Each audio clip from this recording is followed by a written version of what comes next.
right. We are live on a Sunday night. Hang on for a second. I was trying to do something with the YouTube version on Facebook. And hang on. It's a December 21st edition of Talking Hawkeye Sports with Dean Frayne and his sidekick, Kelvin. Yeah. And this is the anniversary of Hayden Fry's death today. So he died right before Christmas. That was all over my memories on Facebook today and everything. Right, well, so you know what? It's also my grandson's 16th birthday today. Cool. I wish I was spending some time with him, but I can't. All righty. Guys, it is a Sunday night. We're going to do a little recap on the men's and women's basketball game, little California, CFP playoff, the football. Then we're gonna do a deep dive on Vanderbilt, however long it takes. Paul won't be with us.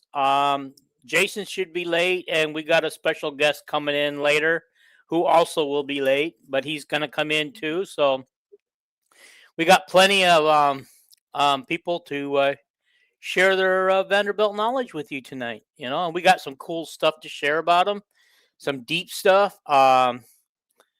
So I'm glad to do it for you. But before we get started, hit the like button, hit the subscribe button, leave some comments tonight, and share.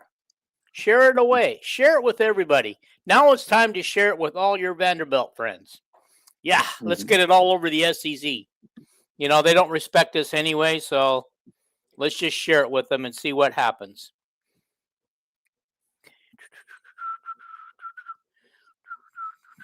Okay, also, I need 11 more subscribers to go over 600 subscribers. We're at 589. That's what I was trying to look up. We're at 589. And so help me get there, guys. Help me get over the hump to 600 so we can start getting our next decade out of the way. All right, Kelvin, I guess you got a little breaking news first. Well, it's news, you know.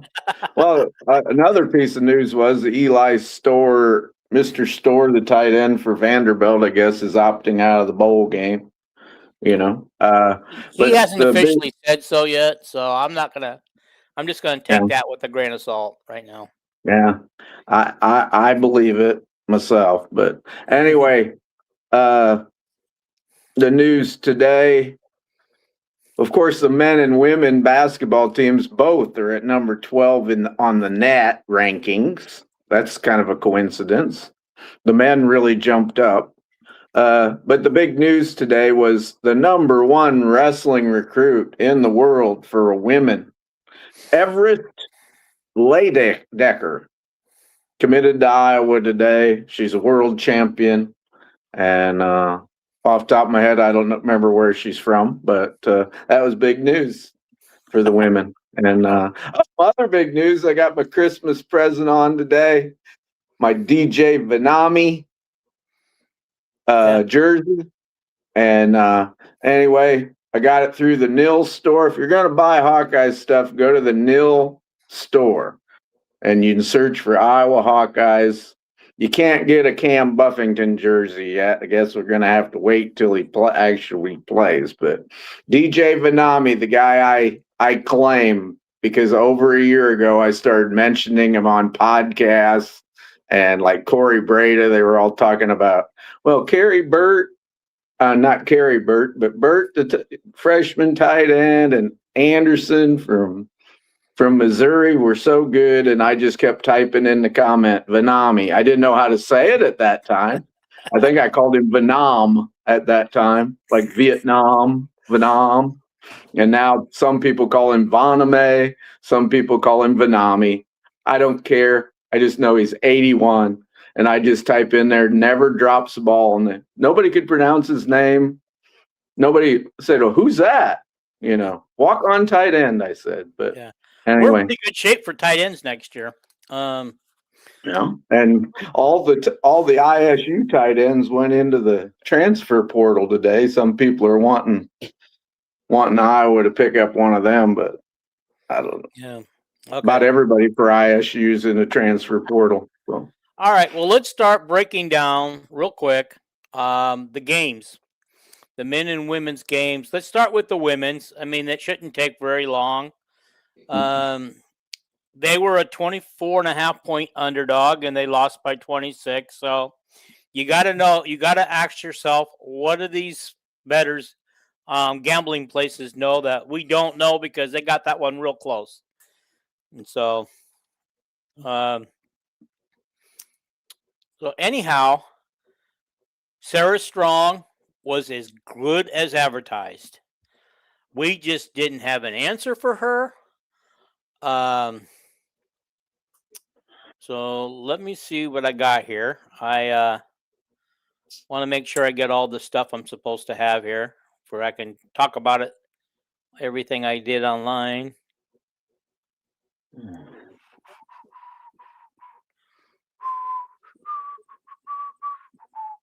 All right, so they lost 90-64. That's 26 points, right? Iowa shot 49%, 25 of 51 from field goal range. We outshot them from three-pointers, 8 out of 17, and they had 13 out of 29. Man, they were just jacking up the threes, weren't they? They were missing a lot. And so our three-point shooting was 47%, which isn't bad. That's theirs great. Yeah. And theirs was 44.8%, which, again, that's not a bad. You win a lot of games shooting 44%. Yeah. Free throws, neither team went to the free throw line much. We were 6 of 8. They were 5 of 7. We shot 75% on our free throws. They shot 71. We out-rebounded them 30-22. They had 22 assists, 5 blocks, 17 steals, 9 turnovers compared to our 25 turnovers. This doesn't tell it, but didn't they had like 34 points off of our turnovers, I believe. I think it was more than that. You think it was? Okay. Yeah, I think it was 34 points, and it wasn't quite the fourth quarter yet. Okay. So it was probably in the 40s somewhere. I don't know, but yeah. But that's they're just a great crazy they're a great team. So. Yeah. No, you can't deny. I mean, when we talked about them last week on the preview, I just didn't see how we could beat them in any way, shape, or form. I'm just surprised. Michigan must be really good to hang with this team. They really must be. UConn beat Ohio State, and was USC the other Big Ten team they played? They beat them by more points than they beat Iowa by. So I thought it was 26 also. I thought they also beat USC by 26, but I don't know how much. I don't know. I don't know how much they beat Ohio State by. I thought one of them games was 27 and the other one was 32. But that could be. Yeah, well, then the 32 would belong to Ohio State. Yeah. Don't quote me unless you want to. Yeah. I just thought this is a game that the referees had made up their mind early on that they were going to let these kids play. And I just thought it was really strange that the first and the third quarters, Iowa had 0 fouls. 0. Mm-hmm. But at the start of the second, the referees all of a sudden started hammering them with foul calls. And started the fourth, the same thing. I got to believe Gino's on the sidelines thinking, hey, throw some fouls out there on them. But, his guys, his girls weren't fouling much either. So, they weren't getting called for much. And I just, the thing is, it's crazy. And we ended up going to the free throw line more than them. And so what a crazy game when you think about all the steals, all the defense that was played, all the turnovers, and yet nobody's committing a foul. I have a problem with that. Okay. But I think, Gino and company got the benefit of the doubt. But you know what? They gave it to Iowa too. But 17 steals. Gosh, that's a lot. So, we're a very, very poor passing team. We are. And I don't care who we play. Yeah. We just don't have we didn't have it last year. We don't have it this year. We don't have crisp passing offense, No, we but don't. I'm And not they being get critical of them, but that's just the way it is, yeah, and lollipop passes, yeah. Well, and they get into trouble a lot. They don't know what they're going to do with that ball, and sometimes they take one too many dribbles and not enough passes. But you're right. Their passes are kind of what they are, but it is. Hopefully, they get better. Hopefully, they go through practice and they just work on that passing. I got a perfect drill that we used to use with the team I coached. Coach running down the floor and back, doing nothing but passing the ball. The ball never hits the floor, ever. Most people do the figure eight drill, the ball never hitting the floor, back and forth down, which I see Iowa doing that all the time when they show a practice or something. But and I'm sure the girls, it made it worse yesterday because you're playing such a great team that are bigger than you, faster than you. You become tentative and very nervous about, oh my God, what are we in for here? So anyway. Yeah. And I would just say this, the ladies did have darn it. I guess I forgot to put the ladies points up here. That's all right. No big deal. No, we don't need to do it. We don't. This game, like you said, doesn't take real long to evaluate. So I thought it was interesting. I'd forgot the big center for them, that Williams gal. She's the big center that was at Wisconsin last year and blocked so many shots and got so many rebounds against Iowa. And then she went in the transfer portal and she went to UConn. So. All right. Well, now let's go on to the men. Again, this shouldn't take long. Iowa pretty much had won every category. 60% from the field goal range. 36. Oh, by the way, in case you weren't aware of it, they won. Help me out here. 90 to 100 or 90 or 80. I don't know. It was like 92 to 32. Yeah. It was 60 points, I think. But. Yeah. Okay. 3-pointers. 8 for 21 for 38%. That's not great, but it's average. So Iowa ended the game with an 84-12 run. Have you ever heard of such a thing? No. in men's college basketball in your life? I mean, yeah. I just remember I just said this game is starting out ugly. Iowa got behind 10-2, and then after they were behind 10-2, they just took control of the game. Well, yeah. They sure are playing good. Yeah. Not a lot of fouls called in this one either. Iowa went to the free throw line 12 times, hit 10 of them for 83%. The other team only went to the foul line 6 times. It says their free throw percentage was 66%. So we out rebounded them 32-15. We had 18 assists, 2 blocks, 19 steals. Isaiah Howard sets or ties the record, I believe, for steals. For what? Was 7 for Iowa. Okay, wait a minute. I think that record was either held by Bill Jones or Kenyon Murray. Yeah. Maybe both of them. Yeah, actually, they said it's the first time since like 2001 or something that somebody's had 7 steals in a game. That's what it was. It wasn't a record. In college basketball, or no, in Iowa history. Oh. So it's been that long since somebody's had that many. I forget who had that. If you guys are watching and you remember that, could you look it up and just throw it out at us real quick?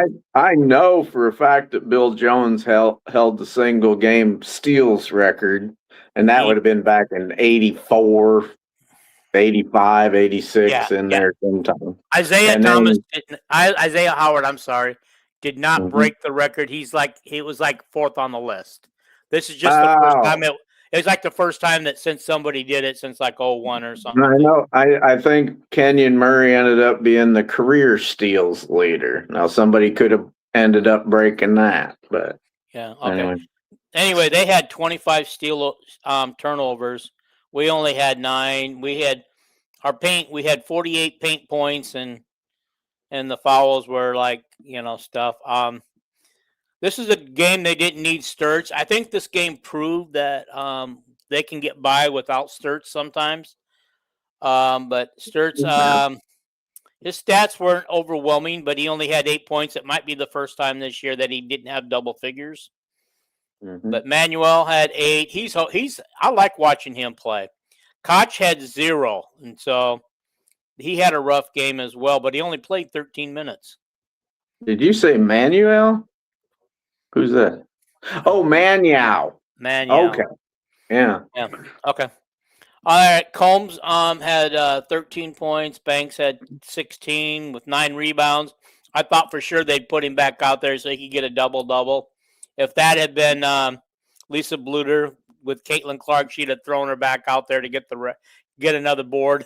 Mm-hmm. The other Koch, or Cook, only had 2 points. Trey Thompson didn't play, of course, because we believe he's redshirting. Ofogueras was 17 points. Isaiah Howard was 6 points, but his steals set the tone for the day. And then they cleared the bench. Hausen played 9 points. Sage had 7. And hang on. I do a poor job with this sometimes. Chirac had 4. And so that's basically where we're at. Joey Matuni. Yeah. He had a great dunk. Yeah. 4 points. Mattione. And McCollum's boy is redshirting also. So that's why he didn't play. I was wondering why he didn't play. Yeah. Yeah. Is that it on basketball then? Or? Yeah, that's pretty much it on basketball. I just wanted to hit them and real quick. I know that everybody's here for the Vanderbilt thing, and I just kind of want to go over real quick the college playoffs and see what you guys all thought. The first game was Alabama beat Oklahoma, which I had picked Oklahoma in that game, and Calvin did as well because I have it right here in front of me.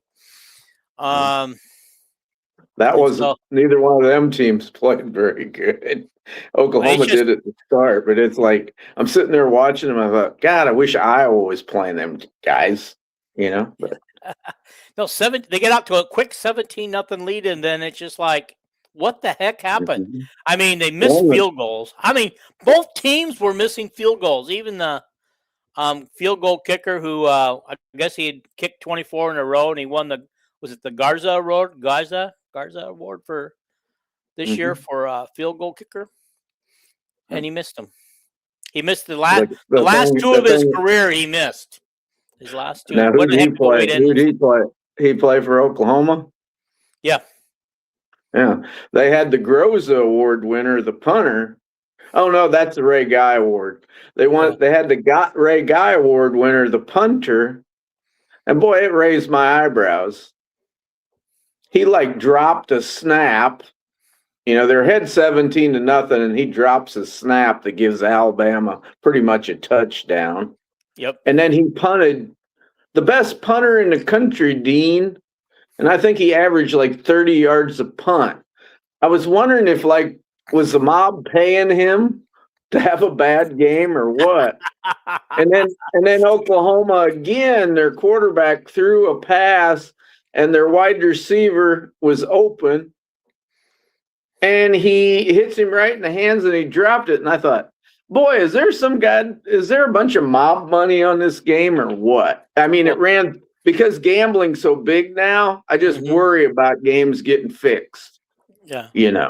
Well, yeah, and you never know, but also too, I thought the same thing. It's because in the second game we watched, there was a lot of drop passes too. A lot of passes that hit hands. What game was that? The next game would have been Ole Miss and Tulane, I believe. Oh, well, that wasn't no game anyway. No, it was a blowout. Tulane and James Madison. If you want to talk about the CFP, they should change the playoffs and just get the top 12 teams or the top 16 teams. The heck with these darn schools that don't belong there. Yeah. You know, I was on Andrew's podcast last night, and that's exactly what we talked about. He and I were of the favor that these teams don't belong in the playoffs. But Vandy pointed out this morning, okay, so last year we had a couple of teams that lost big time in the playoffs. So, and they were Power 4 teams. So does that mean that they don't belong there too?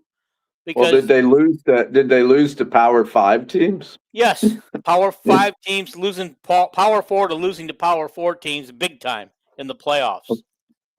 Okay. I believe what Power 4 teams lost last year to a little dinky school?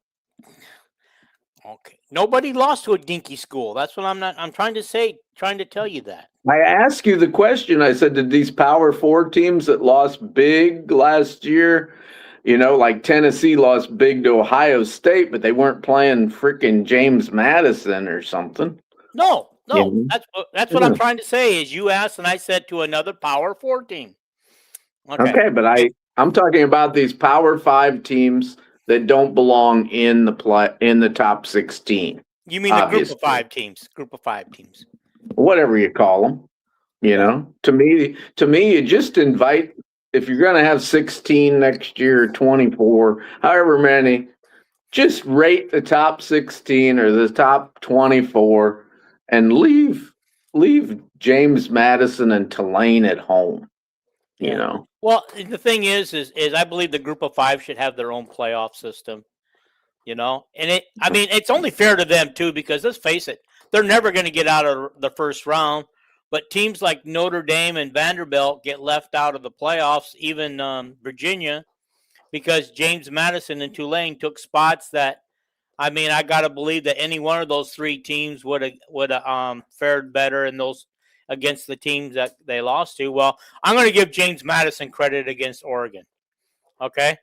They did Oregon come back and make it. I think they only lost by, what was the final score? 48-34 or something like that. That's more points than we scored on them. And Oregon obviously took their foot off the gas, But James Madison's a very good coach team. They just don't have I'm impressed with their coach, but they don't belong in this playoff. Yeah, and they're just a few years removed from being an FCS team, and they were a power in the FCS. So that's where Signetti's from. So that's his old school, huh? Dang, I forgot about that. So half his team at Indiana was from James Madison. I want to talk about that tonight too. You sent that thing out about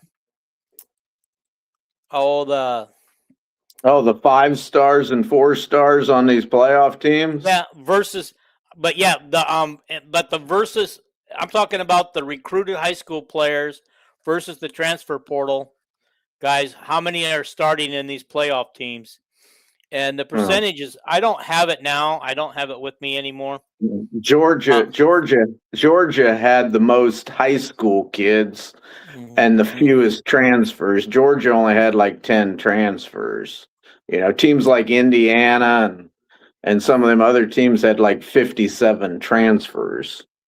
It's like Vanderbilt. When we do our deep dive, I'm going to go through that, about them, But of course, I put that chart up, and some Indiana fan chimed in and said, "Well, gosh, Indiana doesn't have any 5 stars and a few 4 stars." And I go, "Yeah, but they bought proven college players." Yeah, they evened up the platform there by paying players that were stars in another conference and bring them. Well, I think the whole point of that thing was to point out that you don't always need to recruit 4-star player, 5-star and 4-star players you got a team full of 3-star players plus transfer portal people who And probably some of them, I don't know. the point of that post was not that. Okay. The point of the post was to be in the playoffs this year, unless you're James Madison and Tulane, to be in the playoffs. And of course, those two teams don't belong in the playoffs. It was obvious watching them play. The point of it is to get to the playoffs, you're either Georgia and Ohio State, who recruit a bunch of 5 stars and 4 stars and have them layered, and Oregon too. But you either do that or you buy a bunch of players like Vanderbilt and Indiana and Texas Tech, especially.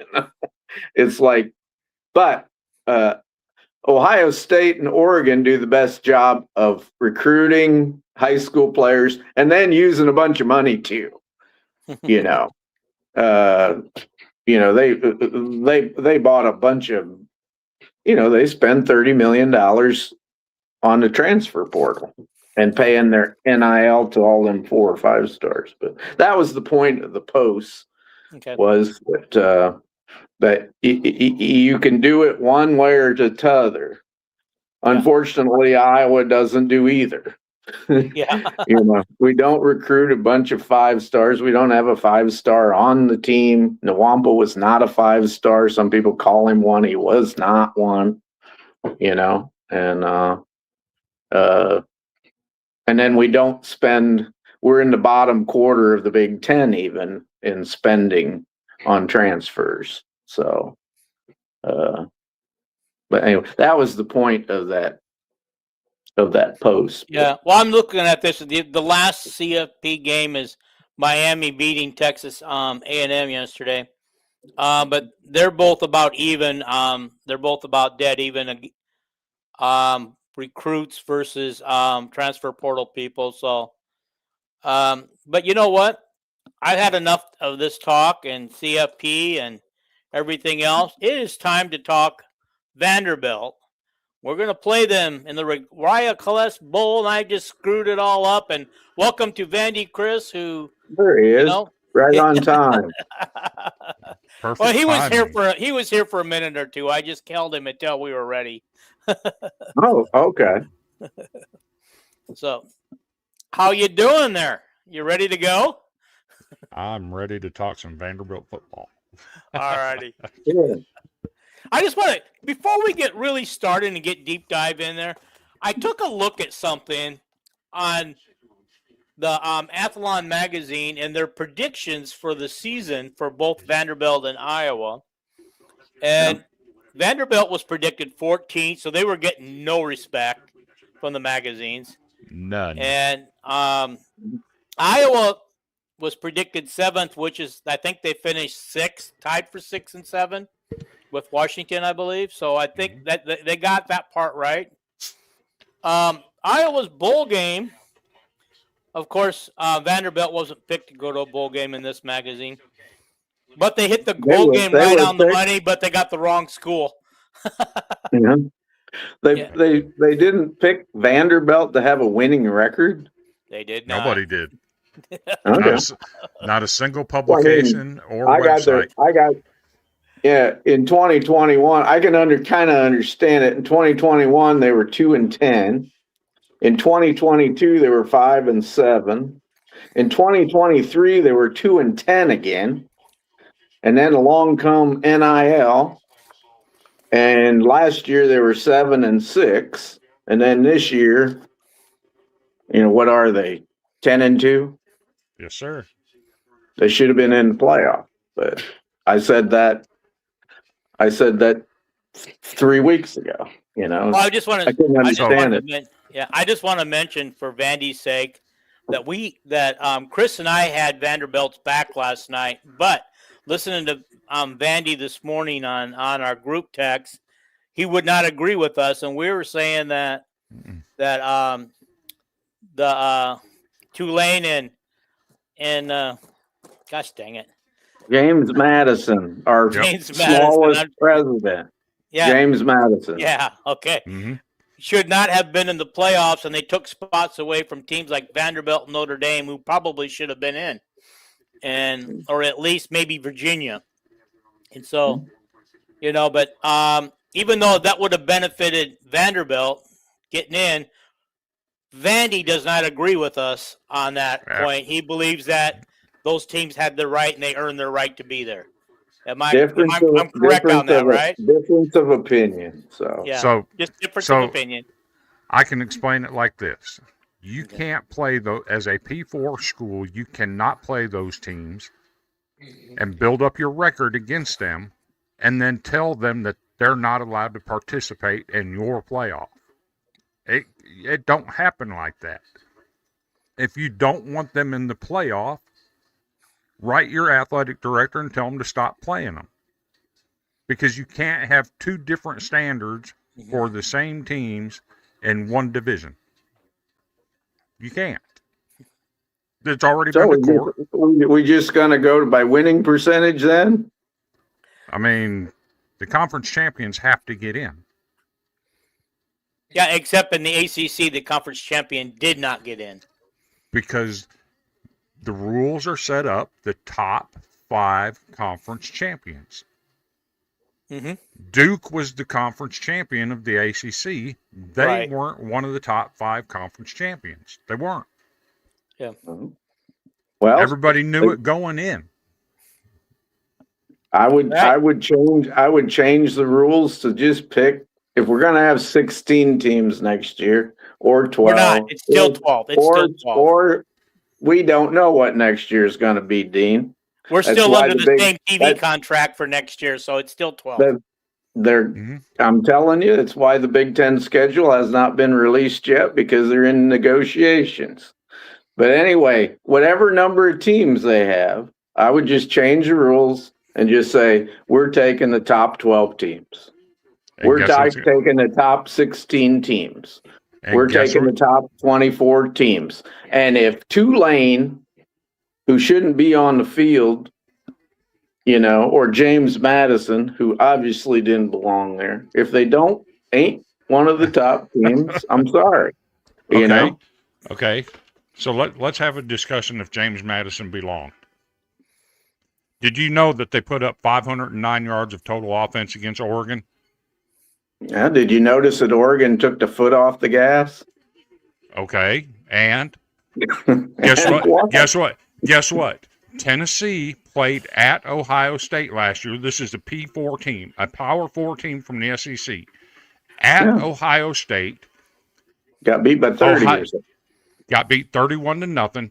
They took their starters out at halftime. Yeah. Tennessee couldn't even score a point against their backups. And yet, here's James Madison that rolls up 34 points and 509 yards of offense against a team that hadn't given up that all year. No, we're not playing that game. They put up more yards on offense than Iowa did and more points against Oregon. Simple as that. Yeah. I don't expect Iowa fans to like that, but that's the reality. I don't expect you to like it that Iowa about beat Oregon either. But that was a piss poor argument, Chris. About beating them is not beating them. The end result is a loss. And I agree with you, Chris. I don't agree with 500. Getting 509 yards in a game and losing big doesn't impress me. Yeah, about beating somebody. Now, listen, guys. About beating something is a moral victory for some people. I don't believe in moral victories. I believe that we should have won the darn thing. We should have won that. We should have beat all 4 of those teams. But we're here to talk about now about the 2 teams that are going to meet in the Reliquist Bowl. I can care less. Reliquist Bowl. I can't even say it. Yeah. Well, why don't we just keep saying we're going to talk about the Iowa Vanderbilt game? There you go, the bowl game. There we go. And I thought, okay, let's start with their quarterback. Okay, Mr. Everything for this team. If this guy doesn't play, does the next quarterback be able to lead this team? Because it seems to me like, checking on their stats, this guy had every single yard just about, okay? I mean, he rushed for 826 yards. The next nearest person rushed for 560 yards. All right. Passing. Okay, 392 yards and 71%. Next guy down the list is 53% and 131 yards. You know, if somehow Pavia can't play this game, and I know he will, so I'm not even entertaining the thought, would Vanderbilt be able to? It just seems to me like we could just key on Pavia somehow. I mean, 2 other teams this year somehow beat Pavia and beat him. So, you know, why couldn't Iowa just figure out a way to come in and just slow him down? I know it's going to be a chore. Well, with the answer is yeah. Without Pavia, Vanderbilt wouldn't quite be as good a team. But I disagree. anyway, Pavia's playing, and he is a great player. So, my God. I disagree with the sentiment that Vanderbilt would not be as good. The reason we're as good as we are is because of the offensive line. Yes, Pavia makes a lot of plays, but we also have a backup quarterback who started at New Mexico State when Pavia was injured. He's been in the system for 4 years. Well, 3 years now. He's very talented and can run the offense just as effectively as Pavia does. Wait a minute. They both, the Pavia and the backup, were both at Mexico State? Yes, sir. Said? I did not. Came with Jerry Kill and Tim Beck. Yep. Wow. Tim Beck's their offensive coordinator, and Jerry Kill, of course. We all know Jerry Kill. Our backup running back, M.K. Young, was also at New Mexico State, as was Eli Stowers. Okay. And he's having quite a year, and I'm gonna go with this. I know there's reports out there that he's not gonna play in the game until I hear it from his ears. If I'm Iowa, I'm preparing for him. Absolutely. I mean, with his mouth, yeah. You've been preparing in my ears, out of his mouth, he's playing.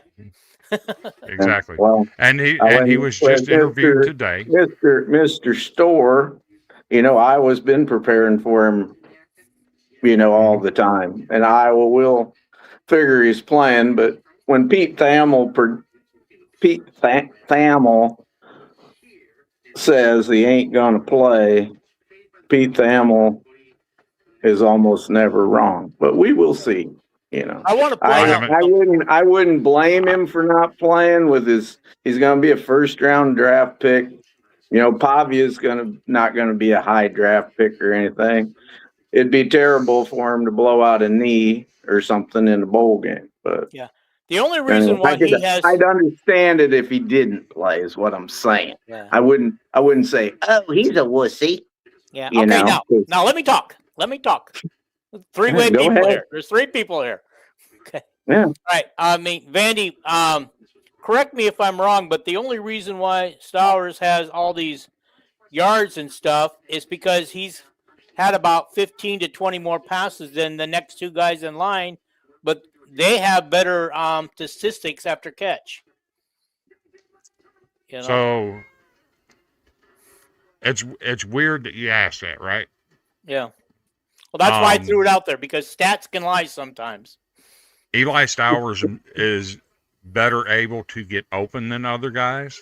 Mm-hmm. Other guys, when they get open, are better with the ball after the catch. Okay.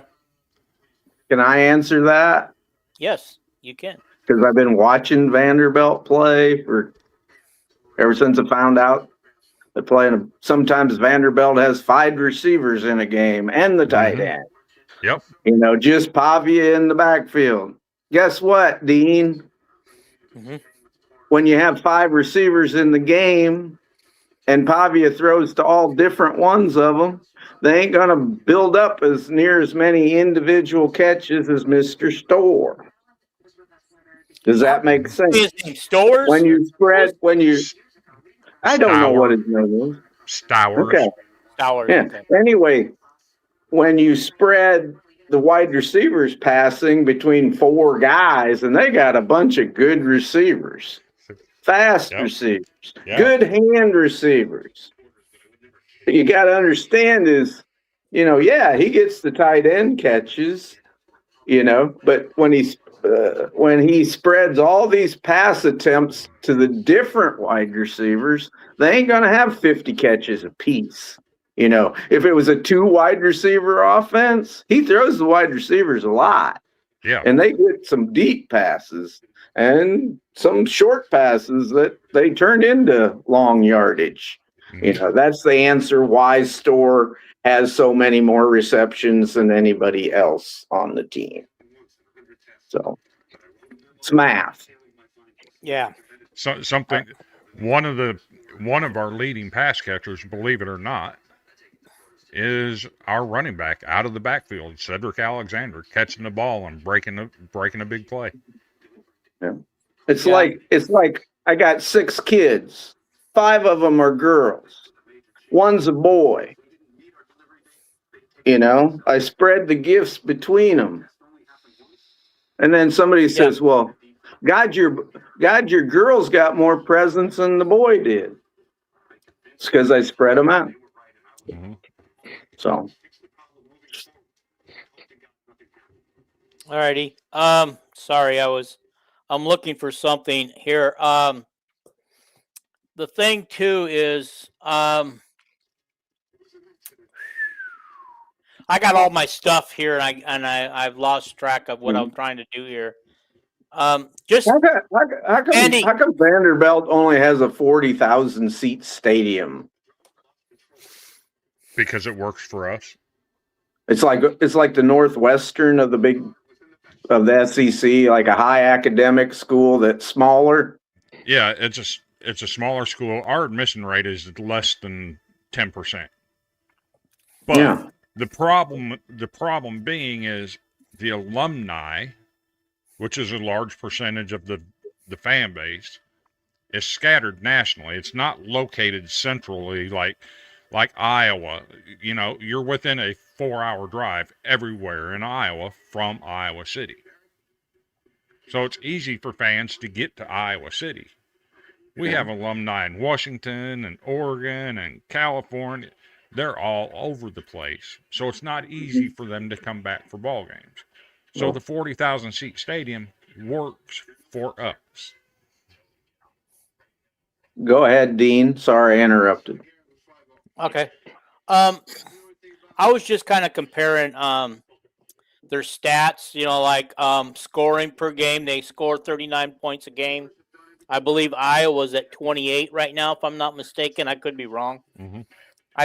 When I went to print out Iowa's official stats, they left that out of their stats. So, but anyhow, Vanderbilt's only given up 21.9. So they are giving up more points than Iowa gives up. I want to know, Vandy, what can you tell us about their defense, their defensive line, their linebackers, and DBs? Who should we be wary of, and who's going to keep Iowa from scoring? So we have people hear all the time about Texas and Georgia and Alabama and Tennessee linebackers. Vanderbilt returned 5 starters at the linebacker position this year. 5 guys that started games last year. 5 guys that started more than 3 games last year. And it's a very nice line. They're not going to blow you off the field with their numbers, but they're competitors, and they get after it. The linebacker core is going to be really good. Langston Patterson, he's one. Randon Fontanetta is another. We have a safety, Dante Carter, that was a 4-star safety coming out of Houston, Texas. He's really good as a sophomore. Cornerback Martell Height leads the team in interceptions. It's a nice defense. that a lot of people mistake for giving up a lot of yards, which by the numbers they do. But what happened a lot of times was Vanderbilt would get out to 2 or 3 score leads, and teams would drop back and just start throwing the ball all over the field. And when that happens, you tend to give up more yards. So your pass defense looks like it's leaky. When in all actuality, it's a pretty good defense that when games get out of hand and teams start doing different stuff, it changes the metrics a little bit. Mm-hmm. That's probably why I said about Iowa this year that at times I thought we were suspect in the passing game, but Mhm. and I see your logic and I understand your logic. It makes sense. So, well, looking at that too, shoot, golly guys, I don't know where I'm going with this tonight. I thought, Vandy, that their deep linebackers look quick. Yes. Is that right? Sneaky quick. Yep. I don't think there's a bunch of 245-pound linebackers, but they're really good. They'd be a very good attacking defense and pass coverage and all that. Mm-hmm. That's what my thought was anyway. A couple good defensive ends, and their 2 guys in the middle are fairly effective against the run. Teams didn't run against them that good either. So right. Mm-hmm. Okay. I noticed too that the second quarter is their best quarter for scoring, Vanderbilt's. Mm-hmm. And it's also their opponent's best scoring. So after that, it kind of just tails in. It just kind of starts twiddling down a little bit. So if you notice, the biggest gap in scoring is the third quarter. Yes. So what happens a lot of times, you're going to want to make sure that Iowa receives the second half kickoff. And the reason for that, Vanderbilt in 9 games this year doubled up. And what I mean by doubled up is they scored on the last possession going into half and scored on the first possession coming out of half. And when Vanderbilt receives the opening kickoff in the second half, they're going to milk 6, 7, 8 minutes off the clock, because they'll come out and they'll take it slow and they'll be methodical about what they do to ensure that they get that score. Because most of your football games are won and lost in what's called the middle 10. That's the last 5 minutes of the first half, first 5 minutes of the second half. Vanderbilt's been exceptional at that this year. Okay. So let me ask you this question too. Total plays. I was just looking at that. Where's that at? I just had it. Total plays. They've run 746 plays for an average 7.5, but they've given up 781 plays, but only for an average of 5.5. My question is on this is, are they a quick scoring team, or do they just methodically, because it seems to me like their opponents are getting more plays than they are. But I mean, of course, they're not doing anything with those plays, obviously. So that's another misconception about Vanderbilt, is that they're a time-consuming ball control type offense. Mm-hmm. In a lot of cases, in a lot of games this year, that hasn't been the case. You look at the Texas game where they put up 21 points in the fourth quarter. They went quick, they threw it deep, they threw it often, and they went fast. When they get into that hurry up mode, that's when they catch a lot of teams out of position, because they're expecting Vanderbilt to be slow and go methodical, which they do at a nice rate. But it's It's that change of pace that catches teams. So I mentioned the doubling up before half and after half. What's happened in at least 7 games this year, they've gotten the ball with under 2 minutes left in the first half and taken it 60 or 70 yards in 4 or 5 plays and scored because they air it out. They're a big play team. Big play team. I kept looking at highlights, and oh, good God, here's 3 25-yard plays or more in one drive.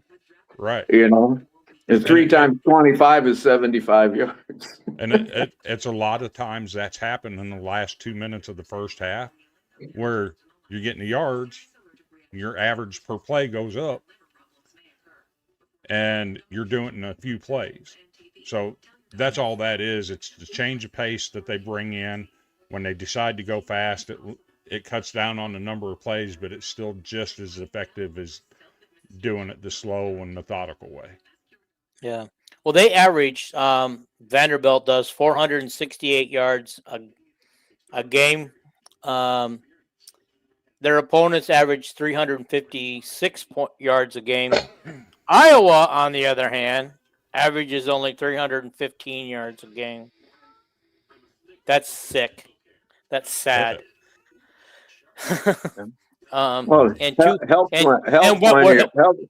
Helps when your punt returner scores 3 or 4 touchdowns in a season, but kind of cuts down on your offensive plays. Mm-hmm. But he averages 28. He averaged 28 yards a punt return this year, and that kind of cuts down on your offensive plays and your offensive yardage. I'm not saying that we have a great offense. We have one of the most efficient offenses in the NCAA by statistics, but we are not going to be a total yardage team the way we're built. So, okay, so yeah, they left. Each school's putting stats in here that they don't give on the other one. Iowa's giving up 270 yards a game at 4.5 a game. So, honestly, if Iowa's going to win this game, it's going to have to do it on basically offense. They're going to have to go toe to toe with Vanderbilt. Because I don't see us stopping them very much. And maybe we get a couple special teams. We have to stop them, get our boy to punt and return a couple of them for. That's kind of what you just said, Dean's kind of what, but not he didn't mention the punt returns. Is the coach Lee at, I believe that's his name, at Vanderbilt, a very smart guy. He said, well, Iowa has one of the top 2 defenses in the nation. We have one of the top 2 offenses in the nation. And we both have we have a mediocre rated defense, and they have a mediocre rated offense. He said Hello. Uh-oh. He froze. He broke. He entered the transfer portal. What happened? He froze for a minute. Anyway, the coach for all 3 of your screens went spinning. Well, we were here the whole time talking to each other. Okay. Anyway, I could hear you. I could hear. Oh! He froze, and I thought, I don't know. My screen's a moving. But anyway, he said, both the offense for Iowa is rated like 50th or whatever in the country, 54th. The Vanderbilt defense is rated about the same. And the coach at Vanderbilt says the way it looks, it'll probably come down to the Iowa offense against our defense. That's the matchup that things could happen. That was the take from the Vanderbilt coach, that the Iowa defense and Vanderbilt offense look pretty much. Vanderbilt reminds me of Oregon when I watch them play. Their quarterback runs a hell of a lot more than Oregon's does, but Oregon's got an athletic quarterback and a very high-powered offense with a lot of big plays. And anyway, that was the take by the Vanderbilt coach. Kind of agreed with kind of what you said, Dean. I know I went on a little long, but Oh, that's fine. That is fine. Hey, Chris, is there any way you could pull up some of those ratings that you were sending out earlier today? I was going to want to use them a little bit tonight. Yeah, I can do that. Give me just a second. Okay.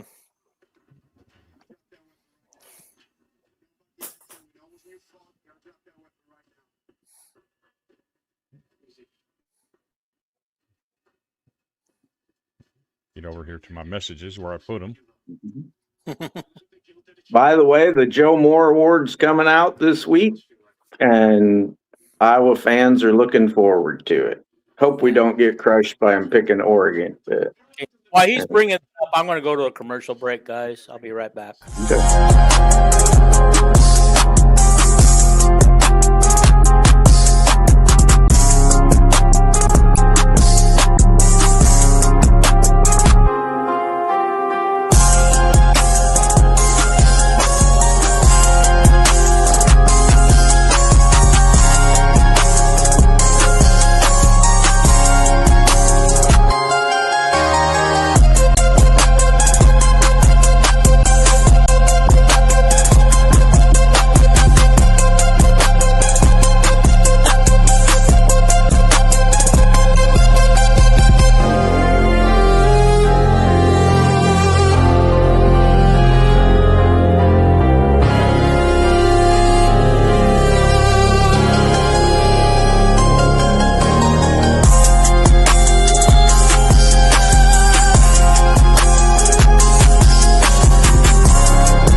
Okay.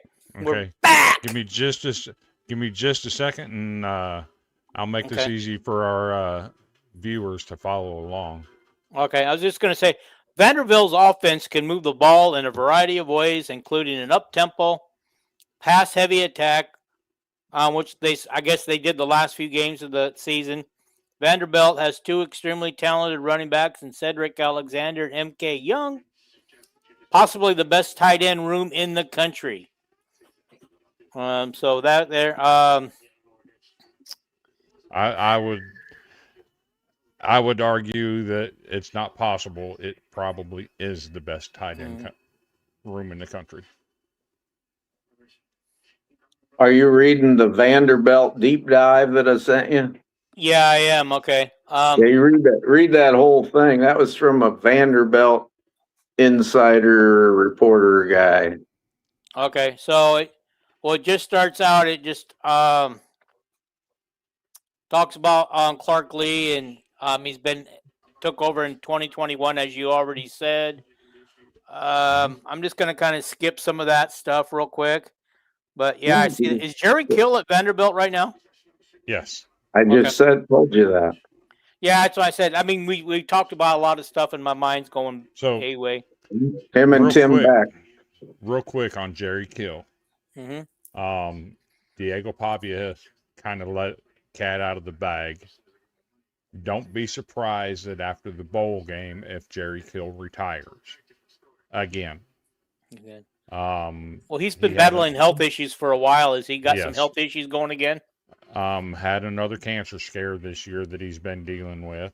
Okay. And if that's the case and this team knows about that, expect it to be highly emotional on the Vanderbilt side. And, the type of thing where you want to win one for the outgoing coach. That type of deal. Yeah. Okay. Alrighty. Well, okay. I'm gonna read some of this stuff real quick, just to get the key of the people in that didn't get a chance to see this. It's It's not that. for- It's not very long, Dean. I know it. Said Lee is a cerebral guy, extremely intelligent. He's really focused on building a tough program, the right mindset. Lee has focused on guys who may not have the most traditional routes to success. Diego Pavia and Division II transfer Trey Richardson are perfect examples of that. Clark Lee is along with general manager Barton Simpson, Bart Simmons, have heavily utilized the transfer portal, focusing on bringing players from lower level programs with overlooked attributes. Easy said than done, but they've had success doing it, and so they just that's pretty good.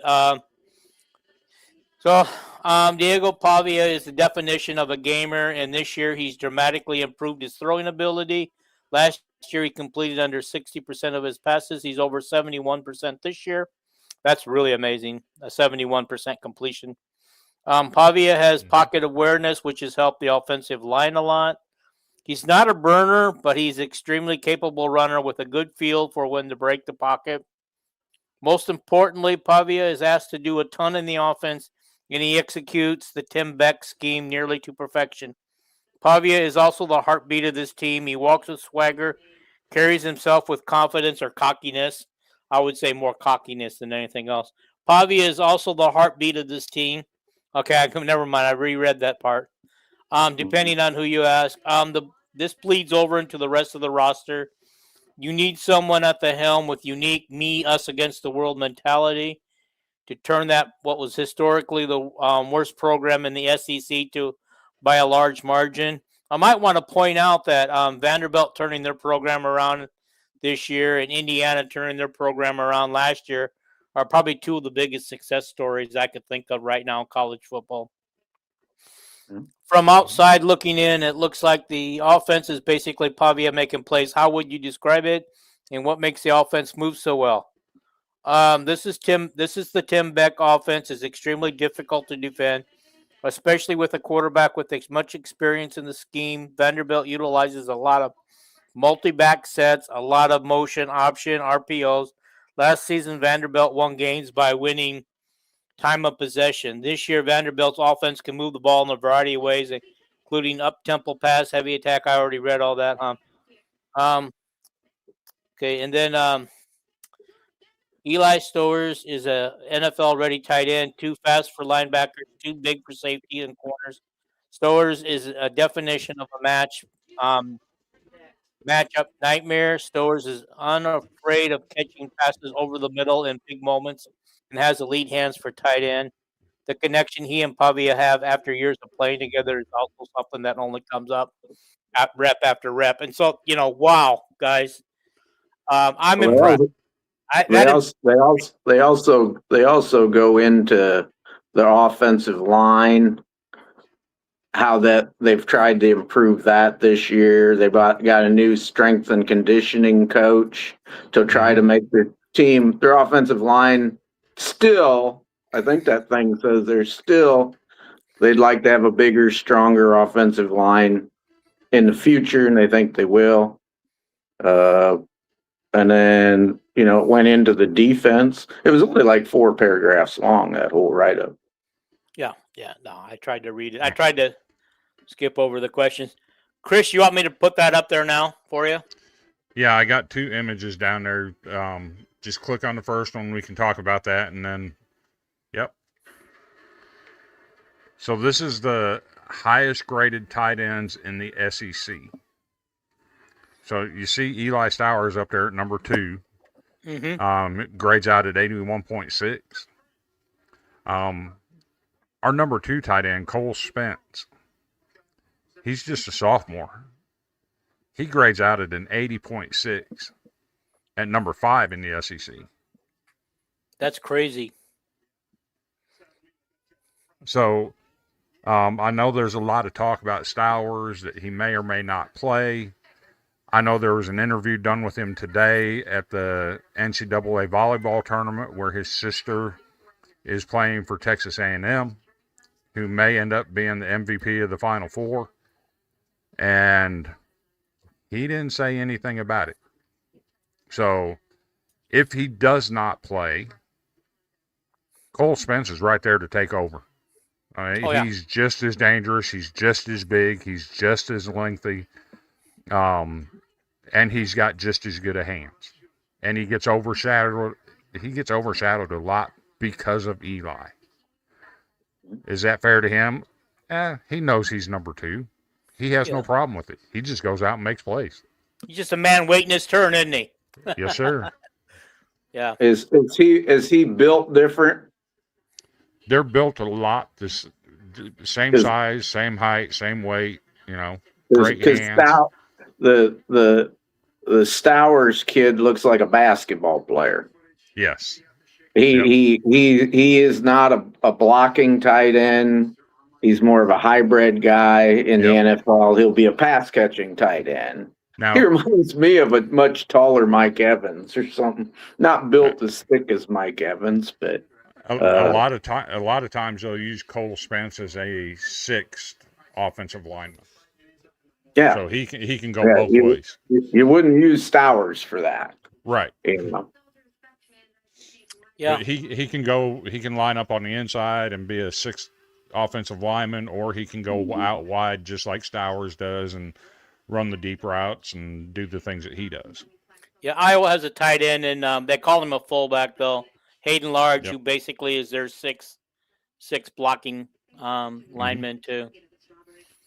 And then I can show you that. Shift that over? Yeah, if you don't mind. Yep. Okay, there we go. And this is in all of college football. The most yards after catch per reception of all tight ends. You scroll down to number 6. Right there is Cole Spence. Averages 10.2 yards after the catch. That's pretty good for a tight end. That means he gets the ball, he gets turned around, and he gets headed upfield quick. That is really good. So if Stowers decides not to play, I think we're going to be fine at the tight end position. Sure looks like it. Okay. Like I said before, I'd rather if one guy sat out, I'd rather it be Pavia. But I know that ain't gonna happen. So I know Pavia has already committed to play in the Panini Senior Bowl down in Montgomery, Alabama. So I don't see any possibility of him sitting out this game. Yeah, I didn't expect him to. I don't think anybody expects him to. He's a gamer. I think in his mind, I think, too, I mean, just watching what little bit we did see of him and his brothers and his little posse there and what went on at the night of the thing, he's a gamer. He's a gamer. He's gonna do what he's gonna go and he's gonna make sure that they win this game. So I'd love to talk about that if you guys are interested. Sure, go for it. Boy, that's been a whole week of talk. Holy shit! Yeah. So my whole opinion is it's not on an Iowa bulletin board. I'll guarantee you that. Kirk Ferentz won't pay no attention to it. But so all year long, go ahead. Everybody in the media berated the AP voters all year long about being inconsistent, not trustworthy, didn't know what they were doing, and nobody said a word about the media saying that about the voters. Mm-hmm. But by God, let Diego Pavia say what everybody else has been saying, and it's all heck has got to be paid for it. Now, the whole thing about being in the nightclub and the little sign hanging up next to him that said, whatever, Indiana. we can't forget that just 2 years ago, we gave the Heisman Trophy to a kid that wrote the same word on his fingernails about Utah, and they gave him the Heisman and never blinked an eye. So why is Diego getting all the hate for it? I think it's just because of his personality. You know, people love to hate his personality. Yeah, because he says what he thinks, but he believes in what he says. Yeah. Hey, remind me who it was that won the Heisman that did that? Caleb Williams. Okay. All righty. And he's the current quarterback that engineered the Bears' comeback last night. Yes. He earned that. He earned that Heisman. Anybody that could do that for the Bears. So. Yeah. I just think it was all blown. Up. I just think it was all blown out of proportion. He was never going to win the Heisman just because Vanderbilt's not supposed to have a Heisman Trophy worthy player. So he was never going to win. Who was first team quarterback this year for the SEC? Diego Pavia. Okay, that's what I thought. He should have been player of the year in the SEC too, I would presume. He was. Yeah. And you want to know who Athlon said it was going to be? Just about every single. Arch Manning, probably. Yep, they picked Arch Manning. Boy, was he a bust or what? That's preseason bullshit. You know? Here's what's even crazier about the whole Heisman Trophy thing. Nearly every single All-American team that has come out, I think there's been one or two that had Mendoza at first-team All-American. All of the others have had Diego Pavia first-team All-American. Just about every single one of them has. How's that work? So he would be first-team All-American, non-unanimous. Yeah. Yeah, well, you can be unanimous and not be on every team. Yeah, I know it. It's like Logan Jones. If you're on, I think you can miss on one team and be unanimous because Logan Jones is unanimous this year, even though CBS Sports left him off it. They gave it to the Miami center who wasn't on any other All-American team because his dad is an analyst for CBS. You know, that was bullshit. Yeah. You know, but everything, a lot of this stuff is preseason hype can carry on into the All-American. It's like you got to understand Iowa had 4 offensive linemen who made an All-American team. Yeah. Logan Jones made almost every one of them as a center. Bo Stevens was first team All-American on at least 2. Cade Pieper was first team All-American on 1 at the other guard. And Dunker was second team All-American on 1. You know, and our highest rated offensive lineman, the sophomore Trevor Locke at left tackle, he didn't make any of them. Yet he was the highest rated one, and he was the number 1 left tackle by PFF. You know, but he didn't make it because nobody talked about him. He was battling for a starting job before the season started. So he wasn't in anybody's head heading into the season. Don't worry, he will start next year, and he'll be an All-American next year. So yes, he will. On that point, Vanderbilt has an offensive lineman, Cade McConnell, that won SEC Lineman of the Week 7 times and did not get a single All-American. Not an All-SEC vote, not an All-American vote, none. What year I seen the All-SEC team is called the All-State SEC team.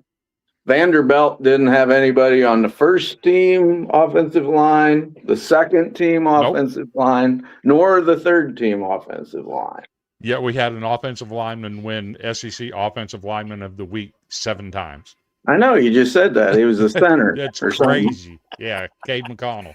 Yeah, no, Yeah. things like that. I mean, you know, a lot of the media doesn't see anything unless it's right there in front of their face, handed it to them. But that's what I wanted to point out as on these And preseason Caden magazines. Proctor.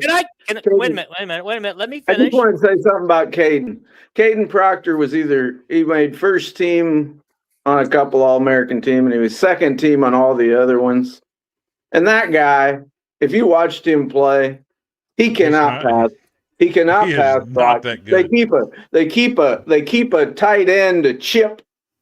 If it's a pass play, they keep a tight end in to chip his guy and help him. You know. But it's just because he was a 5-star and he's famous. Well, maybe they should bench him then. Bench the dude. I mean, we don't want him. We don't want him back. Well, we got a better left tackle. I just want to say about these preseason magazines. These stories are probably written in May and June, published and sent out in July. So there's no way are they always correct, because there's sometimes people who have left the team or joined the team that aren't even on here. Well, they can't be. No preseason anything is always correct. Yeah. Because that's impossible. I know, but I'm just saying the way that, because they're starting to write in May and, in May to get those things out, published, and get them edited and get them out to the newsstands. Anyway, sorry. So something interesting. There are two connections between Iowa and Vanderbilt. One of them, Clark Lee and Tim Lester, served on the same staff at Syracuse. One was an offensive assistant. The other was a defensive assistant. The other connection, and this goes back a couple years, the Minnesota Gophers had a left tackle who, as a freshman, started 2 games in place of the injured left tackle and was the heir apparent to the position going into his sophomore year. And he transferred to Vanderbilt. I find that amazing because... What's that got to do with Iowa? Because he's played against Iowa before. Yeah. No, what Jerry Kill has too. Yes. But the biggest connection between Vanderbilt and Iowa is Tyler Barnes. Yeah, that's another one. He was the recruiting coordinator for Vanderbilt under James Franklin, and he's the guy that builds our roster on a daily. He's the biggest key to recruiting and the transfer portal and everything at Iowa. Yeah. And I love Tyler. I just wanted to say, I just want to say on this, you said lineman, right? That transferred from Minnesota to Vanderbilt his sophomore year. Yep.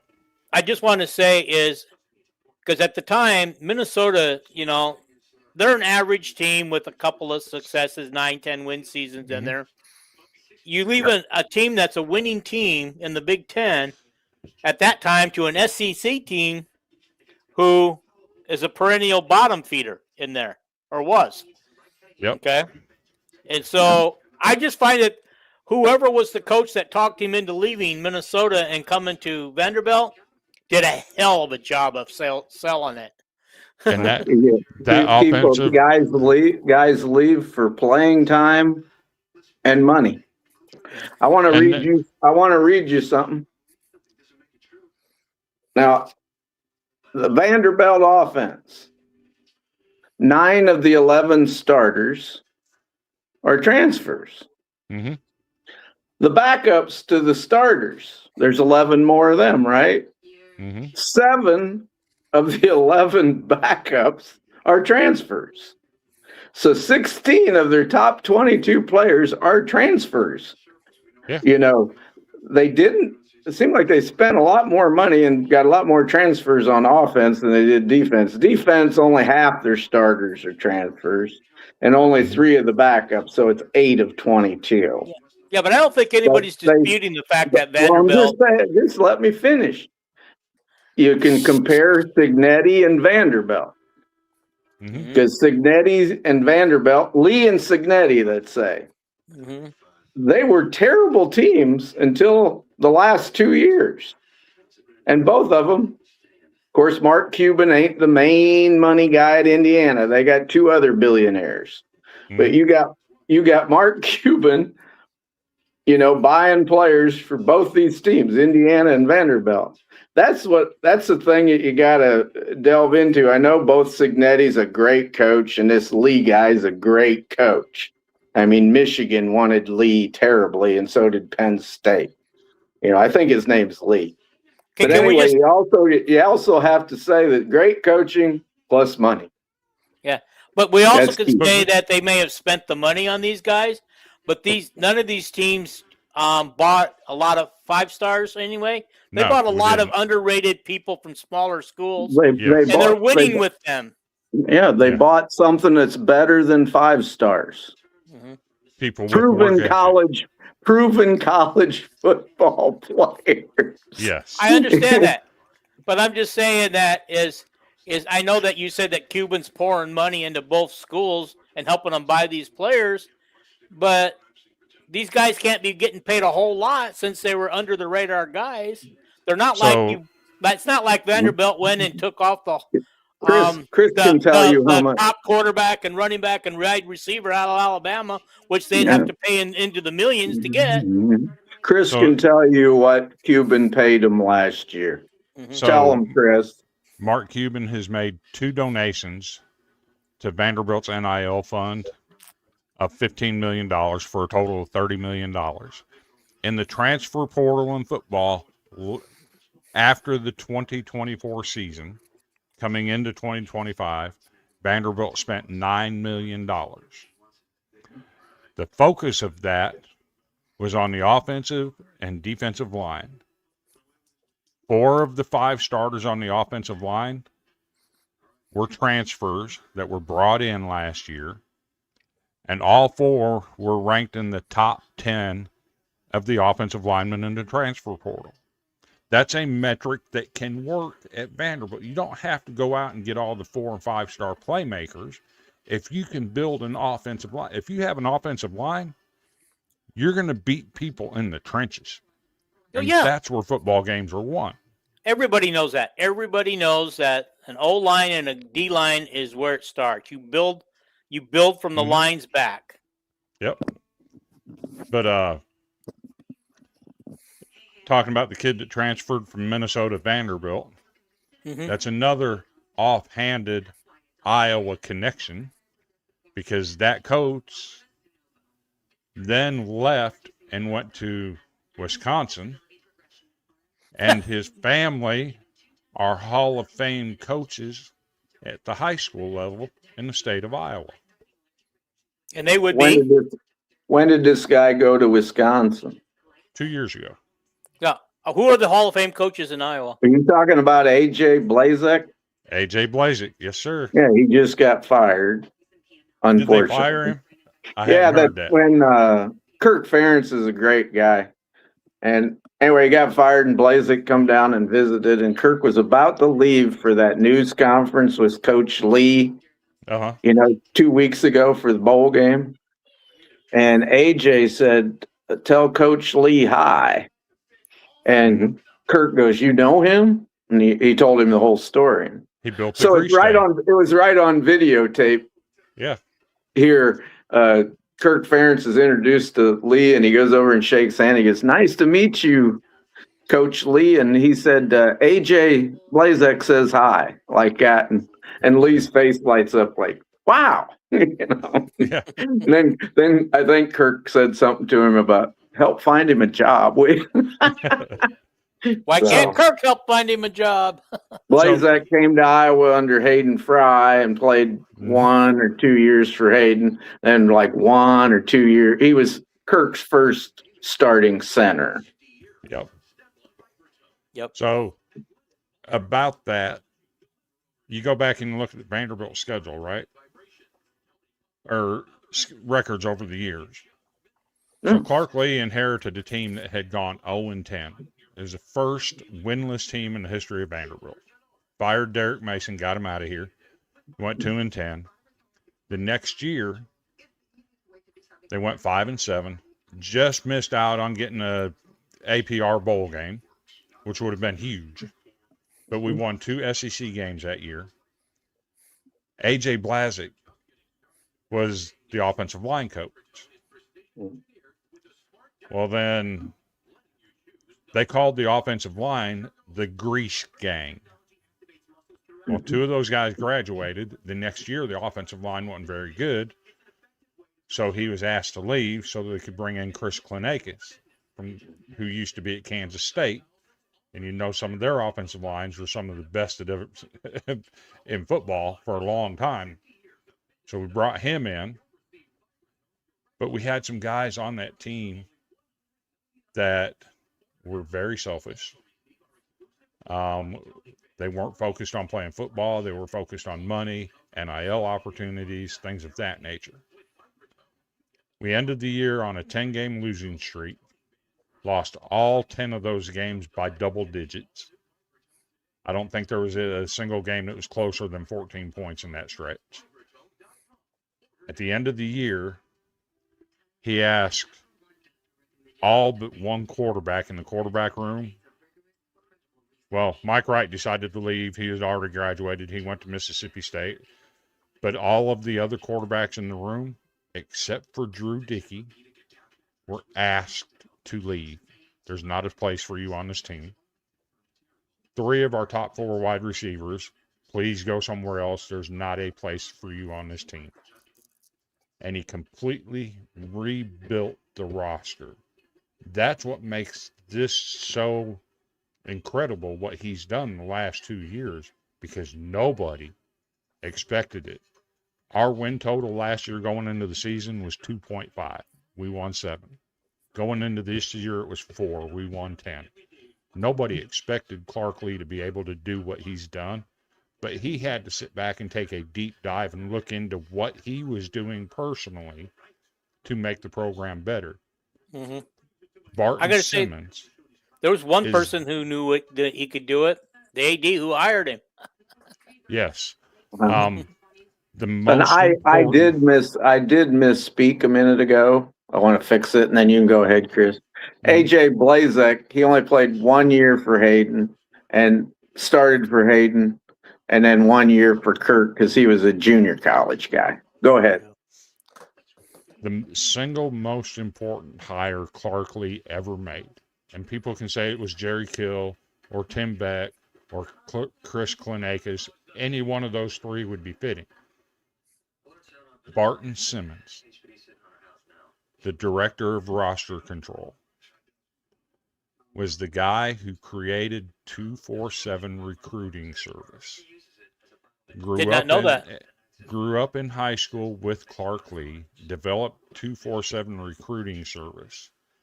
He knows recruiting like nobody else. Is he still with the recruiting service, by the way? No, he left that. Couldn't be.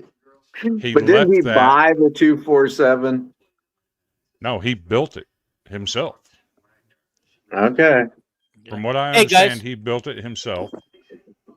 Okay. And then when he left, a lot of the guys at 247 also left and started on 3 with a bunch of guys from rivals. So they took a bunch of guys from both entities and created on 3.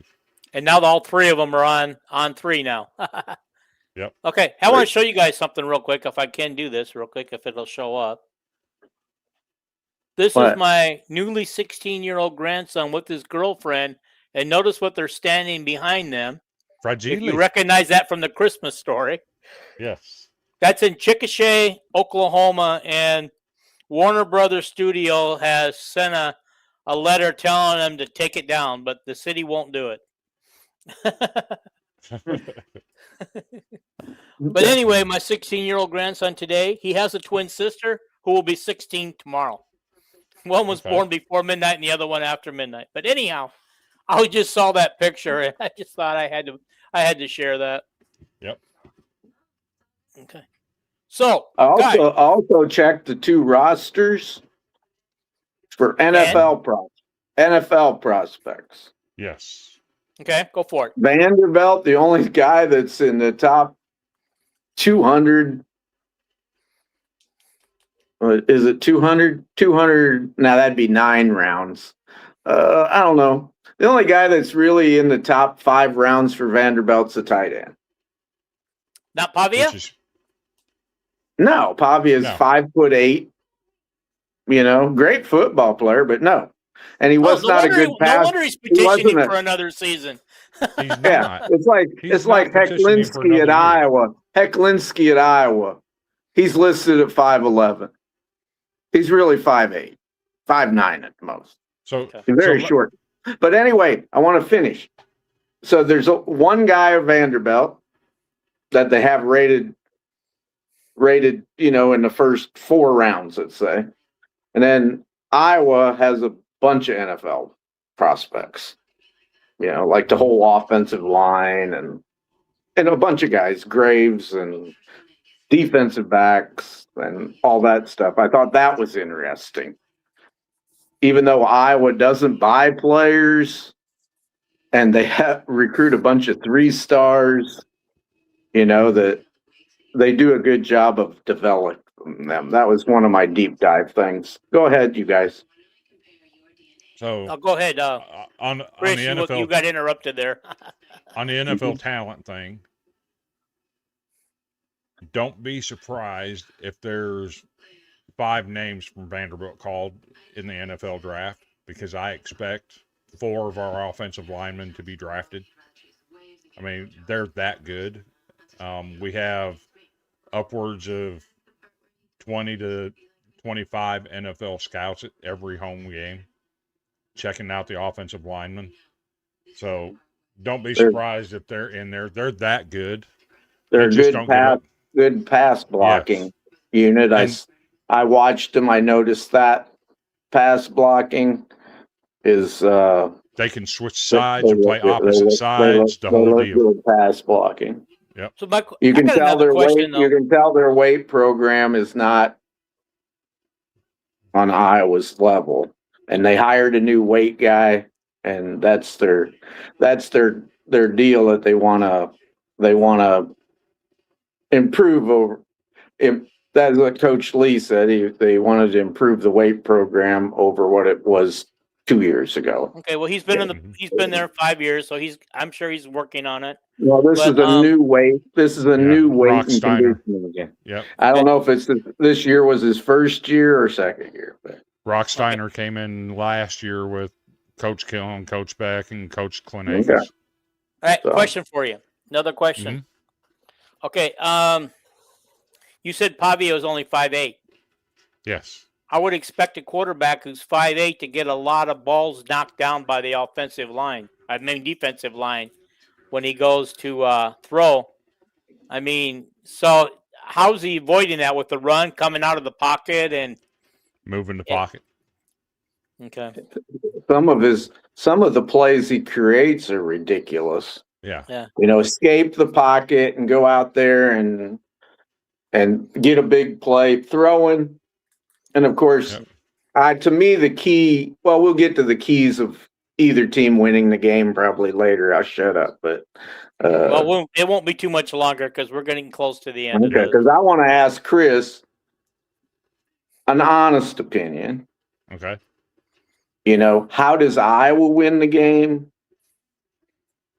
And how does Vanderbilt win the game? You know. For Iowa to win, they have to keep the ball away from Vanderbilt. Period. The end. Long drawn out drives. Long drawn out drives. You're going to have to hold the ball 10 minutes a quarter. That's no disrespect to Iowa, but we can score so quickly that, given the opportunity, you know, Iowa can take 10 minutes off the board and get 7, and 2 minutes later be back on the field in a 7-7 game. Yeah, that's just the type of play that can happen with Vanderbilt's offense. But so now, can I say something? Us off the field. Yeah. Get off the now, field. Can I say this? Now, can I say this? Mm-hmm. In Iowa's 4 losses, they held those teams who were all quick strike offenses that could strike quick. You know, I think the one was who got 26 on us? USC. Oh, USC did. Mm-hmm.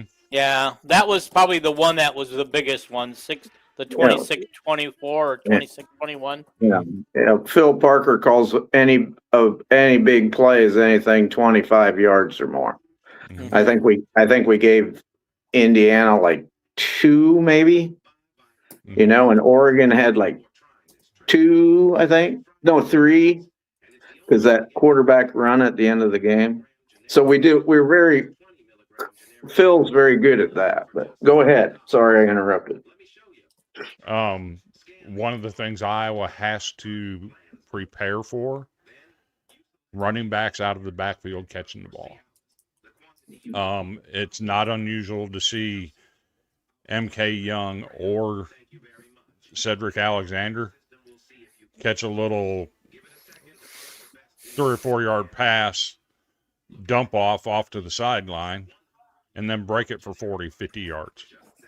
Because our wide receivers are very good downfield blocking. So Iowa has to prepare for that. They have to don't let the running backs beat you in the pass game. What does Vandy have to do to beat Iowa? Be yourself. I'll be myself, kid. Yeah. I'm kidding. You got to be yourself. Don't let Iowa's defense change your identity. Don't be afraid to go downfield. You've got guys you've got a speed burner in Trey Richardson. Use him. You know, run some of them stack plays where you line up Cheryl and Trey Richardson back to back and run them stack plays and confuse the defensive backs, because the game for Vanderbilt would be won in the passing game. That's one of Iowa's Achilles heels as far as their pass coverage. And I seen a highlight today where they actually had 4 wide receivers stacked on the left side of the field. They were playing Kentucky. Yep. And it was a long pass to their best wide receiver. And it was like, how did you cover that? I mean, and they still had 2 other guys on the other side of the field. Stores was on the other side of the field with another guy. Pavia was by himself, you know, in the backfield or whatever. So, does Iowa try to cover these guys one-on-one, or do they play like a never- zone prevent defense? We never play man-to-man. Yeah. So Phil's a zone, and Phil and Chris probably knows this. Phil never changes much. Yeah. Sure, once in a while he'll dial up the blitzes more, but we're not a big blitz team. You know, we're a zone coverage team, and it's a great advantage. You know, except when people dink down the field and then yards after catch, like you said. But another thing for Iowa, they have to maintain gap integrity. You can't break your gap. You can't break your spot, because once you do, Pavia's gone. He's a lot quicker than the tape says he is. And if you, in evidence of that, watch the touchdown against Tennessee, where he goes 30 yards for a touchdown untouched. He's a lot quicker than people realize he is, so you can't let him run free. One note here I had was Vandy's rushing defense has been pretty good, really, when looking at the statistics for every game. Yeah. All right. Our linebackers are real good at plugging holes. Okay, guys, we're gonna end this, and I want to say that I appreciate everybody watching and everything, and I'm a little disappointed we didn't get some comments and some questions for us tonight, but this is how we're going to end it. We're each going to predict the score and the winner of the game. Kelvin, I'm going to start with you. If I'm going to predict who I think's going to win the game, I've already predicted Iowa's going to win our game in our bowl pick'em, because I'm not picking against Iowa. But obviously, Vanderbilt is favored in the game, and I would expect them to come out on top. Can I give you my keys to the Iowa victory first? Mm-hmm. Yes, you can. Because I asked Vandy to give them. My keys to the end of the thing is that Iowa's like number 2 in the country in not having penalties. They're 16th in the country, even though we only score 28.4 points a game. We're 16th in the country in scoring margin. The key to the game is, Jason always makes fun of me because the key to every football game is turnovers and penalties. The fewer mistakes you make, the more apt you are to win. Life is simple. Mm-hmm. So Iowa's got to limit their turnovers, 0, I would hope. Limit their penalties, hopefully turn Vandy over a time or two. And Iowa's very efficient offenses. They have one of the most efficient offenses in red zone offense, third down efficiency, fourth down efficiency. And we want to be better in all those than Vanderbilt and somehow pull out a 27-22 win or something. But if I was going to pick who's going to win, I think Vanderbilt is the favorite, obviously, because What do you guys? What do you have for a score? Give me a score. I just said 27-22 if Iowa wins. You gotta make a pick. You're hedging here. You're hedging. I picked Iowa in my bowl pick'em. Okay, It looked pretty. I'd look pretty dishonest if I made 2 different picks on this podcast. All right, Chris. I know who you're picking, but give me your score. I'm going to say Vanderbilt wins the game.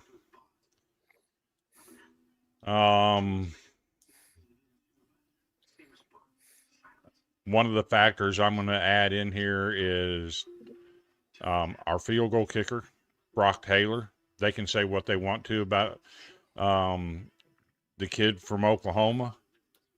I would argue that the kicker at Vanderbilt is better. He's missed 1 field goal all year. Dating back to last season, he's only missed 1 field goal since the Alabama game last year.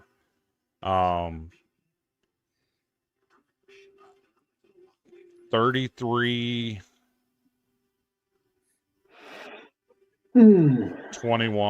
Vanderbilt. Okay.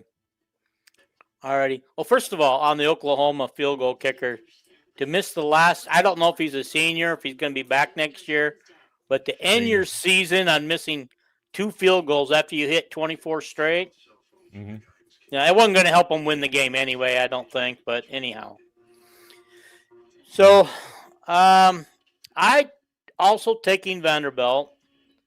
This is one of those games when I looked at it like Iowa women versus Kentucky. I just didn't see any way that Iowa could win against Kentucky. And I feel the same way about Vanderbilt. All because the quarterback.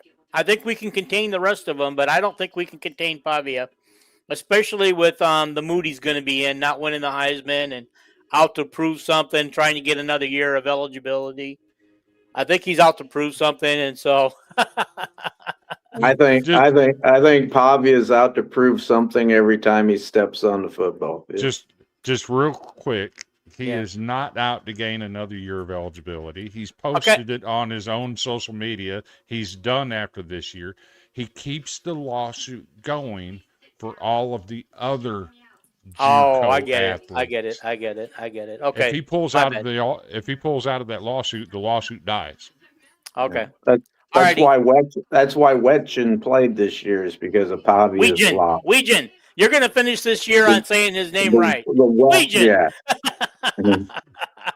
I know I'm not as good at pronouncing names as you, Dean. But. Oh, I'm horrible, but that one I got. I know. That's why I said that. All righty. Well, I didn't pick my score. I got 38-28. So anyway, I believe that the defense will give up a few scores to Iowa. I just don't know that we can stop them, and I don't know that if we're that good enough to. I don't know. We'll find out. I mean, will their defensive line stop Mark Gronowski from running for yards? Who knows? He's our leading rusher this year. As the joke goes, we've got a running back playing quarterback. Moulton's our leading rusher. When did that change? Give it to me. Moulton missed like 3 games, and he's got like 700, 800 yards, I think. Okay. All righty. Gronowski's like at 400 and some yards or something. Oh no, he's got more than that. We're not leaving the air until we get that. Hey, I got a question for Chris while you're looking. You look up Gronowski's rushing yards. Okay. Chris, did I notice in their 2 losses that the teams that beat Vanderbilt limited Pavia running game more? I wouldn't say the yards that Pavia got rushing in them 2 games. I thought I seen that. But you don't remember? He had over 400 yards in total offense against Texas. I'm talking about his just rushing. Yeah, he only had 360 passing. He had a good 60 yards rushing in that game. Against Alabama, what beat Vanderbilt was there was a turnover inside the red zone on a fumble. If you go back and look at the tape, he was down, but they called it a fumble. Then you're not going to get that call overturned at Alabama. That cost us 7 points. And then he threw a ball into the end zone that was intercepted. It cost us another 7 points. We had a chance to take the lead with less than 5 minutes to play at Alabama had he completed that pass. Okay, I'm ready. Guys. I was very good at staying in position on defense, as far as their defensive linemen and everything. I'm hoping we can just kind of contain him somehow. Yeah, that'd be nice. All right, you're right. 783 yards for Moulton, only 491 yards for Gronowski. So I stand corrected. And the young man who is leaving Iowa because he obviously didn't get enough playing time was Terrell Washington Jr. He's in the transfer portal, 98 yards. So I don't blame him for going. He's going to go somewhere where he can rack up some yardage. Well, he's like our 5th running back, So yeah, I know. He was supposed to be our pass-catching running back out of the backfield that just never materialized. Somebody's got to be the 5th and 6th running back on the team, and he was, So it's pretty bad when you're a junior and you're playing behind 2 freshmen. Okay. Guys, thank you for your contribution. Pretty good freshmen, but... Yeah. Thank you for contributing tonight. I think this is a very informative, very lively discussion tonight. And so go Hawkeyes. Even though I'm picking Vanderbilt, I will be cheering for the Hawkeyes. And I'm going to stay off social media and group chat that day because even though I'm expecting to lose this, I still get mad. I still might throw some things. The running joke from my grandson, the one that just turned 16, he was watching a football game with me one time, and we were losing to Purdue, and I got so mad I picked up something and threw it at the front door. And I realized I did it in front of my grandson, and I thought, I can't do that again. So I have never thrown anything ever since then. But he never lets me forget it. Please, everybody out there, donate to the Swarm so we can afford a few players, like some defensive tackles or wide receivers. Yeah. Since we're not shopping for a quarterback, let's spend the money on wide receivers. We're not shopping for a quarterback yet. If after the bowl practice is over, if somebody says they're leaving then and surprises Kurt, of course, we are following quarterbacks in the portal. Tyler Barnes makes it very clear when he's on X. When a guy says, I'm in the portal, and it says Tyler Barnes is following him, okay, that we're staying connected anyway. So, all righty, guys, I'm going to get out of here. We've done this show long enough. I appreciate it. Again, everybody. Hit the subscribe button. It's there in front of you. Hit the like button. Let's get those 11. I need 11 more subscribers to get to 600. Let's get up there. Let's get the 600th one. And maybe I'll come up with some kind of a random drawing when we hit 600. So share this away and just tell your friends they got to come in here, and hopefully that you can be that random person. We'll get something. I got some brand new Hawkeye material here that I could use to give somebody. But anyhow, let's get it done. And we're out. Thank you. Go Hawks. Chris, you want to say go Vanderbilt? Anchor down, baby. Anchor down.